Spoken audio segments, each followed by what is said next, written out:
Welcome to Process to Profitability, a podcast all about the tools and strategies you need to serve your clients and grow your small business, hosted by me, Samantha Mabe of Lemon and the Sea. Join me as I chat with creative entrepreneurs and small business owners about how they built and grew their businesses and how you can do the same in a way that fits you. Let's get started. Welcome to episode 15 of Process to Profitability. Today is the second episode all about website design, and I am going to be talking about how you can evaluate if your website is working for you. If you haven't listened to the first episode, I recommend that you go back and listen to episode 13, How to Work with a Website Designer. I do talk a lot about the web design process, but there are some great tips in there if you are going to DIY it. This episode is going to be useful whether you're DIYing your website, just trying to get by until you can work with a designer, or if you're working with a designer now so that you know what to look for and what to ask for in a strategic website design project. Because that's what I'm all about. Using strategy in your website design so that it doesn't just look good, but it also functions well and helps you grow your business. So I'm going to go into a couple of techniques for evaluating if your website is working for you. And I've also got a checklist for you all about this at lemonandthesea.com/15download. You can download it there so that you can go through all of this on your own time, because there is going to be a lot of information that I'm going over. So why is having a strategic website important? I know that so many of us are looking at websites from a design perspective. We want to make sure the images look good and that everything really just fits our brand and our clients. But we have to have a strategy behind our website design as well if we actually want to be intentional about growing our business. So what does this look like from a design perspective? To me, this means focusing on what your dream clients need in a website. I'm currently reading a book called Don't Make Me Think, all about creating websites that make it really easy for your visitors to figure out exactly what they're looking for so that you don't frustrate them. You just put it exactly what they need on the very first page, and you make it simple for them to figure out what you do, how to hire you, if they like you, because that is what's going to make you money, and it's what makes an effective website. Strategic website design also involves a lot of testing and changing, because when you are so in a website design because you've done it or it belongs to you, it's hard to see that there might be problems or areas where visitors would struggle. So there are going to be a lot of testing techniques that I'm sharing today that you can try, and that if you are working on a strategic website design, your designer or developer should be looking at so that you can get the best out of your website instead of just feeling like you're guessing at what works. And most of us are probably doing this in our businesses already. A lot of this is things we talk about. We talk about making things really simple, having a call to action on every page, telling people what we want them to do. But we don't actually translate that to our website when we're creating it. We think that all of those really common sense things are not necessary for us, that they either only work for those big players out there, or that we can just try to do something different and stand out. I believe that your website should be a reflection of you, which means it should be different from other people. But there are certainly things that work better for strategy and getting your business to grow. So, what are some areas where you can start evaluating if your website is working for you? The first one is going to be at the very top of your website, and that's the navigation. You want your navigation to be simple and clean and to the point. I know we all have a ton of pages on our website, and we have so much information that we want to share that it's tempting to crowd that navigation with absolutely everything, hoping that people will just look at it and figure out what they need. But that's not actually an effective way to design a website. We don't want to overwhelm our visitors with choices. So you should keep your navigation simple. You also want to make sure that you're following some of the website standards here. I know that sounds like a little funky because you want to stand out, you want to be different, but if everyone expects that there is a button to contact you on the top of your website in the navigation, it makes sense that that's where they're going to look for it. And so that's where you should place it, unless you have a really good reason otherwise. So here are some of the things that I like to include in the top navigation of a website to make it easy for people to figure out what it is that you do, who you work with, and how you can help them, and then to get you paid. So you are always going to have a logo on the top of your website, and that should link to your homepage so that if someone clicks on that logo, it will take them back to the homepage no matter where they are in the site. You should also have a link to your About page. This is one of the most visited pages on every website because once people know a little bit about what you do and they're interested, they want to know who you are, and they also want to know how you can benefit them, which is another episode entirely about pages, and I've got that coming out in a couple of months. Next, you're going to want to have a link to something about what you do, whether that is a services page, a link to a course, or something else that shows people exactly how they can work with you. And depending on your profession and your industry, you may also want to include a portfolio here, either as a sublink to that or as a page within that services page. This is really important because you want to tell people how they can hire you once they're interested.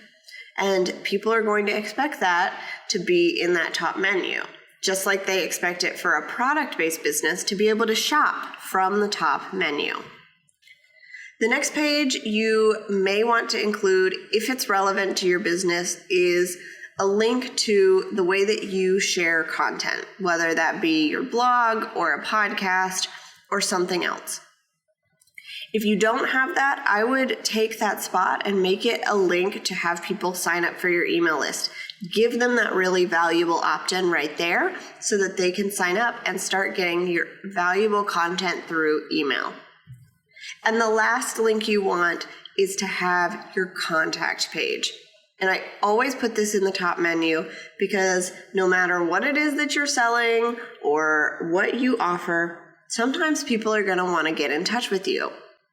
And if you've gone through the 5 website updates to get your website legit guide, you're going to see that in the contact page, I recommend that you have your email address as well as a form. And I think that's a really great way to encourage people not just to email you about working together or with questions about your product, but also to encourage people to get in touch about collaborations and to reach out with questions so that you can engage more with your audience. So those are the things that are going to be in your top navigation. You are most likely also going to have a navigation in the footer of your website. This is probably going to be smaller, and you can play around with this a little bit, but there should be a couple of links here that show up on every website. And the big one is the policies. So this is your terms and conditions and your privacy policy that need to be on every website that is taking money, collecting email addresses, sharing information, which is probably you if you're running a business. So make sure you have that in place. And it makes sense to put that in the footer because that's where people look for those types of things. On a lot of websites, I also use that footer menu to link to blog archives, some of the pages that are in the top menu as well, in case people don't want to scroll back up. But you can play around a little bit more there and link to the pages people might be looking for, but that don't need to be at the very top of your website. All right, the second area that you should check to see if it's working for your business is going through all of your content and checking for a couple of things. Now, I know this probably seems really overwhelming because you have a ton of content on your website, especially if you've been writing a blog or running a podcast or sharing information in that way. But this is really important for user experience and for SEO. And the reason that this is important for user experience is a couple of the things we're going to go over are going to be really frustrating to your website visitors if they don't work. So the first thing you want to check in your content is for broken links. Go through and make sure every page that you link to on your website actually goes to where it's supposed to. And sometimes, even if it did when you first set up that link, it doesn't anymore because the page has been moved or renamed. You want to make sure that if you're telling people to check out a resource or read another blog post, that it's going to the right place. Because otherwise, they're going to click on that and they're going to get to a page that says, we can't find this content. And they're going to be frustrated that they couldn't learn whatever it is that they expected to, in addition to what you've been sharing. You also want to make sure that all of your images are working. So this is usually easiest if you go to the front end of your website and load everything up and make sure that none of your images are coming up as cannot be found or just little tiny icons instead of the actual image. Every time that this happens, especially if the image is not named well, people aren't going to know what you're trying to share with them, and it's really frustrating. Especially if you are sharing images because that's part of your business. If they can't see them, they're not going to be able to follow what you're sharing, and they're going to go somewhere else. In your content, you also want to make sure that you are optimizing for SEO. That means having different styles of headlines that are done correctly and having content that uses those keywords and gets all of that good SEO stuff out there.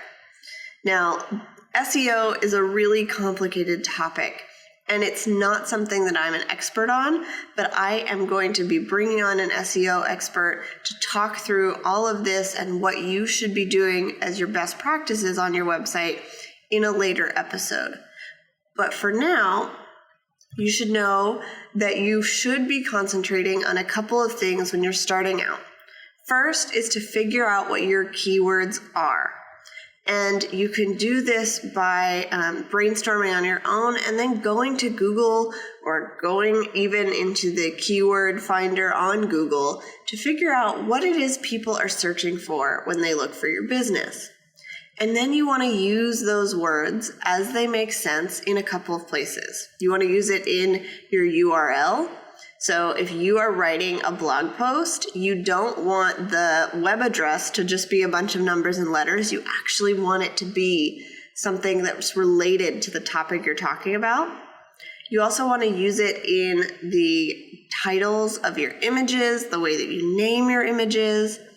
You want to use it in the headers of your blog post, so in the written title, and then if you are using, a header so that you can talk about those big points. You want to hit those big points in a larger text so that people can skim through things and get an idea of what you're talking about. And then you want to use it throughout your content. You want to be talking about the things that you want to be known for so that when people search for those, you're going to pop up in the search results. I also have a really great blog post all about this for Squarespace specifically and how you can implement some of this SEO And you can find that at lemonandthesea.com/blog/Squarespace SEO tricks you should be using. And all of those words have dashes in between them. So it's a little bit complicated to share here, but it's really great SEO because I'm using those keywords, Squarespace, SEO, tricks, things that people are going to be searching for. So now that you've reviewed your content, and I know that that is a lot on some of our websites, you're going to want to go through and check another place where your website could be falling short, and that is on calls to action. I really harp on this because it is important, even if it doesn't seem like it is. But every page on your website should have a call to action.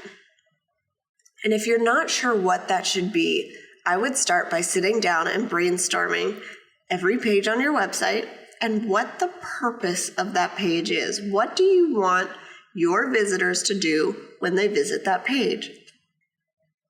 For example, if you have visitors land on your About page, what is the next step?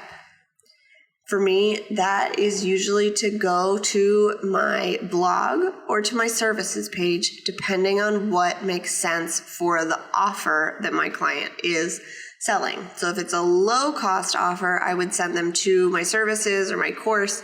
If it's a higher cost thing that I need to build trust with, then I send them to where I'm sharing content like my blog. You just want one call to action on every page. It's going to be a button that is going to stand out. It's going to be actionable, and it's going to be clickable so that when people click on that, they go to the page that they are expecting.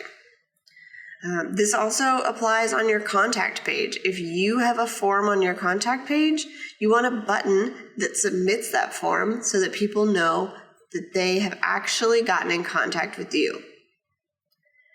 These calls to action are what is really going to help your website move traffic along and keep people on your website longer.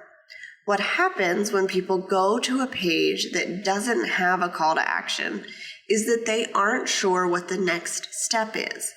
And so they might just leave. If they don't know what to look at next, like on a blog post they really liked, they might leave your website instead of going and searching out the next step on their own. So even on blog posts, you don't have to have such an obvious call to action, but you might want to include some related blog posts at the bottom for them to check out so that they have somewhere to click, they go to that page, and they learn even more from you. I talk a little bit more about those calls to action in the 5 updates to make your website legit guide. So check that out if you want some examples of some great calls to action and the types of things you want to include on different pages of your website. All right, so another area that might not be working on your website, and I know that there is a lot of information coming at you, so again, I've got that download for you at lemonandthesea.com/15download so that you can get this all in a checklist. But the next area is your contact form. You want to make sure that that is working for your business. This can look a couple of different ways depending on what it is that you do. So for me, I get a lot of inquiries from clients, but I also get questions from readers of my blog or listeners to the podcast that I want to all come through the same contact form, so I don't want to make it overly complicated for them to get in touch with me. All I have on there are fields: name, email address, what it is that they're interested in, and then their message. If you are an event professional, you work in weddings, and you really need to gather more information than that so that you can get a good feel for clients who are reaching out to you, you can include more information in that contact form and ask more questions. But make sure that you are including your email address on that page for people who aren't interested in the weddings necessarily or hiring you for that service, but who still want to get in touch. You also want to include a couple other things on your contact page that are going to make it super simple for people to understand what it is they are going to expect from you. So I always include office hours, which tells people when I might get back to their email. If I only work 3 days a week and I don't say that explicitly on my website, they might expect a response really quickly, but they're not going to get one because I'm not checking my email. So start out by giving them a really good idea of when it is that you work and set those boundaries early. I also like to include links to social media because once someone is on that contact page, they're probably really interested in something about what it is that you do.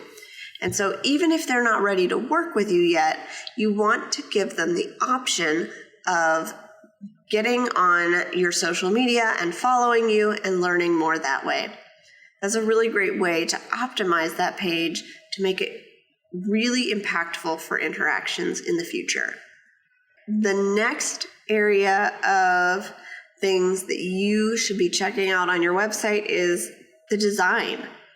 You don't want a website that is too busy or gives somebody too many choices and too much to look at. We as humans are paralyzed by choice.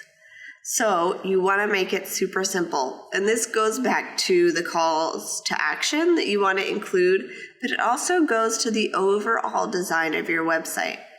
Your job is to make your website sell for you, to inform your audience and give them a lot of great content, but ultimately it's supposed to sell.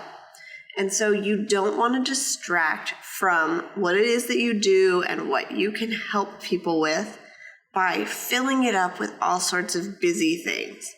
The other great thing about having a simple website is that it loads really quickly, which is great for SEO. So if you want to do an evaluation of your website on this, I would recommend that you check out those main pages on your website and see if they make sense.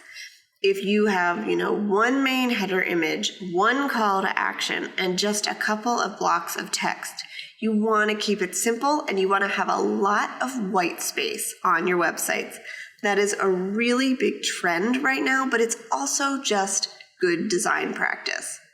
So it's all about balancing getting the information you need out there with keeping things simple and easy to understand.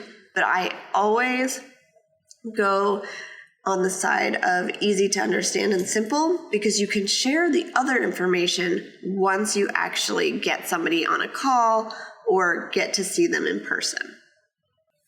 And the last thing you want to evaluate is a little bit more difficult because you've got to know your audience. And that evaluation looks at if you are sharing the right content and reaching the right audience. You may be building the greatest website in the world with a lot of great content, but if you're not reaching the right people, it's not going to help your business grow.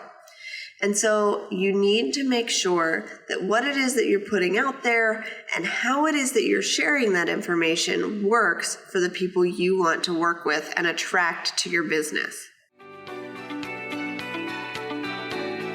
If you're ready to improve your website today, get my free 5 website updates to get legit guide by going to lemonandthesea.com/5updates. There you will find a guide with 5 easy updates you can make today that are going to make your website stand out, be legal, and it includes free resources that you can check out, as well as easy action steps to get you started so that you can start making improvements to your website today. That is at lemonandthesea.com/5updates.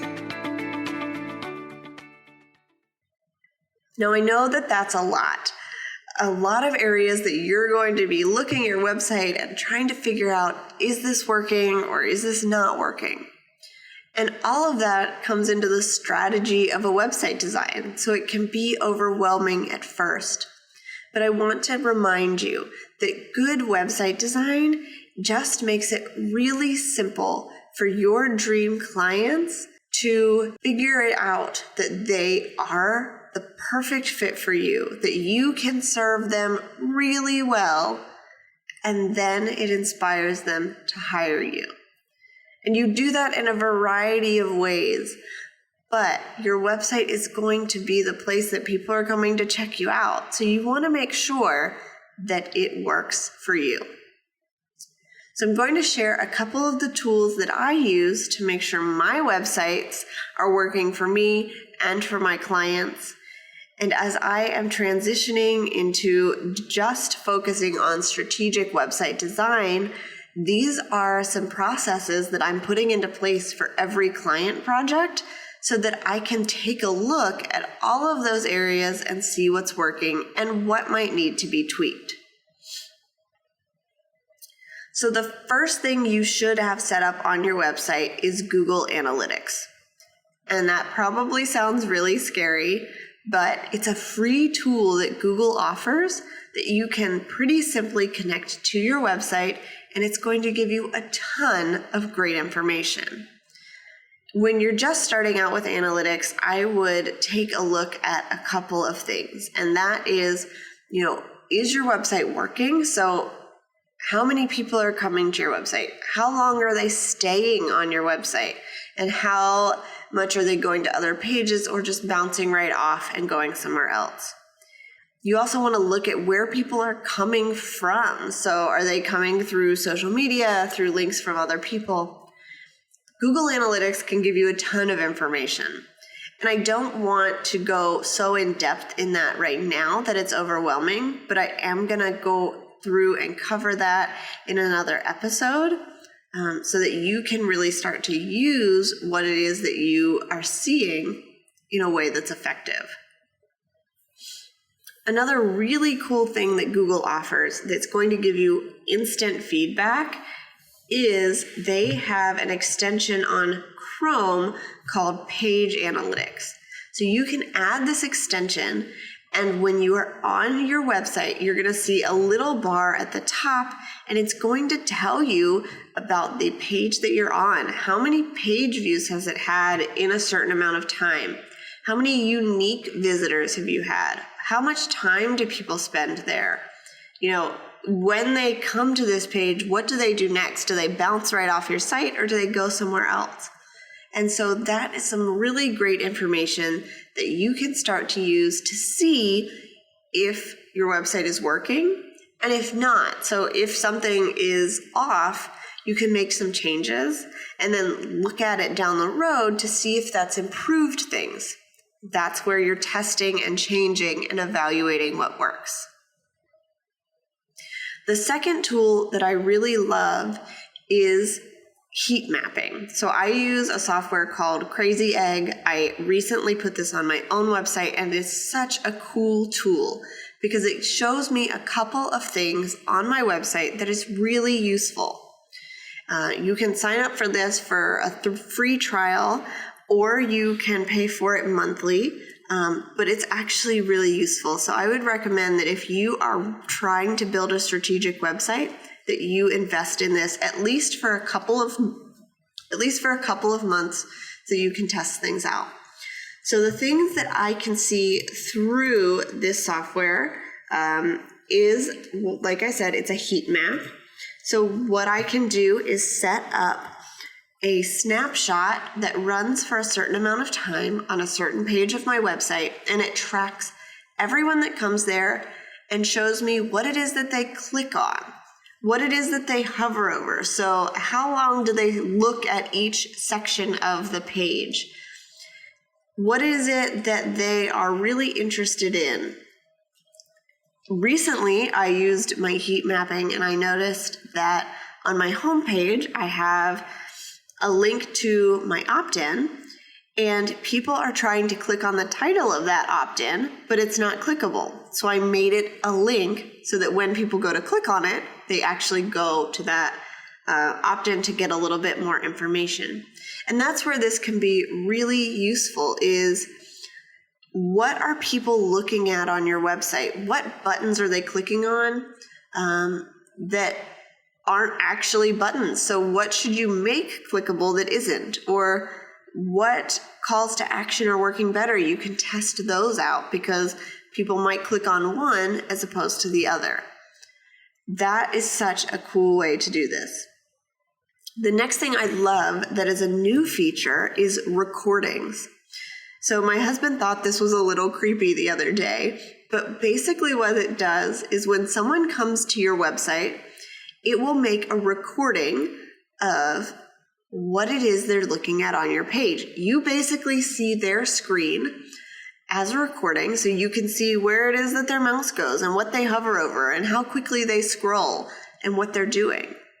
So you can hop on a video for a certain page of your website and notice that no one ever scrolls to the bottom of that website. And so maybe you need to make it shorter, or maybe you need to make sure that all of the important information you're trying to share is closer to the top. These tools, Google Analytics and heat mapping, aren't going to tell you exactly what to fix on your website, but they're going to give you some insight into how your users use your website, how you are reaching people, and you have a great opportunity to go through and make some changes, let yourself gather more information and see which one works better. And that's what strategic website design is all about. It's about testing what might work and then changing based on the behavior of your audience. So my number one recommendation, if you are trying to really dig into the strategy of your website, whether you are doing that yourself or if you're looking for a designer to help you, is to figure out what it is that you want your main goal of your website to be. Because you can't build a strategy until you know what it is that you're trying to achieve. For some people, this is going to be getting people to the website. That's all they're concerned about right now, is just getting their name out there and getting people to know them. Other people might really be concerned with how many people are signing up for their email list, because that's where they're sharing the great information and that's where they can nurture relationships. For online shops, this might be getting more people to click that buy button and actually check out. So not to leave things in their cart unpurchased, but to go through with that purchase so that they can receive the product and you receive the income. You need to figure out what the main goal of your website is before you start working on the strategy so that you know what it is that you're trying to really optimize on your website. What is it that you want your visitors to do so that you can focus your strategy on that thing? The next thing, like I said, is to go through and figure out what the purpose of each of your pages of your website is. So you want to figure out what pages you have on your website now, maybe eliminate some of them if you can, add anything that you need, but figure out the main purpose of each page so that you can create a really great call to action and create content that is going to speak to people when they go to that page on your website. So that is my biggest tip when it comes to strategic website design, is to know your goals. And from there, everything is going to depend on your business, your audience, your design. You can follow some best practices, and a lot of those are what I've outlined previously in this episode. But it's all going to vary depending on who you are and how you work. So you have to get in there and start testing and changing based on what you're seeing. Because what works for you might not work for somebody else. So I hope that this episode was not too overwhelming, but if you want to dig into some of this and start going through these items and making sure that your website is really working for you, make sure you check out my free checklist at lemonandthesea.com/15download. Where you can download a checklist of all of this, and it's going to go through a lot of that I'm also going to have links to all of the things that I recommended in the show notes. So if you're looking for Google Analytics or the heat mapping software that I use, you can find that there. I hope that this episode was really valuable. But if you are still a little bit confused about strategic website design, I'd love to hop on a call with you and just evaluate your website and see what it is that you might be able to change.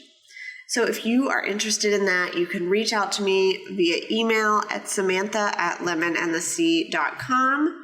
Or if you sign up for my email list through the 5 updates to get your website legit guide on the homepage, you're going to get a link to set up a call with me where we can go over your website. You're going to get some really actionable tips, and I can look at the strategy of your website and help you to design something that is going to benefit your business and serve your customers really well.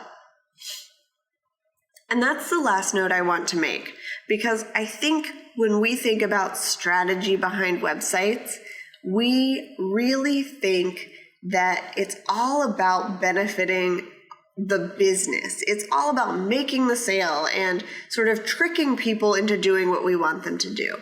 But I promise that it's not. We aren't trying to trick people into buying something that they don't want to. What we're trying to do through website strategy and through creating a great user experience is to make it really easy for our visitors and our dream clients to get to know us, to learn from us, and eventually to hire us. Because we each offer a service to people that is really valuable. So I want your business to grow, but I also want your visitors to your website and your dream clients to be served well through your website, because they're not frustrated trying to find something that they know should probably be there, but they just don't know where it is. When we make our website design really simple and streamlined and make it work for our users, they are going to trust us more because they're going to get what they need through the way that we are serving them on our websites. So don't be afraid to think of strategic website design as something that's a positive thing, even if you are a heart-centered business, even if you are all about just serving your clients, because that's what this is doing. It's serving those people really well in a way that also benefits your business, and that ultimately helps us all. So I hope you enjoyed this episode, and I'm really excited to see everyone go through and add a little bit more strategy to their website and make sure that it's really working for their business and their audience. Thanks for listening to Process to Profitability. Please take a minute to leave an honest review in iTunes so that I can help more small business owners and creative entrepreneurs find the show.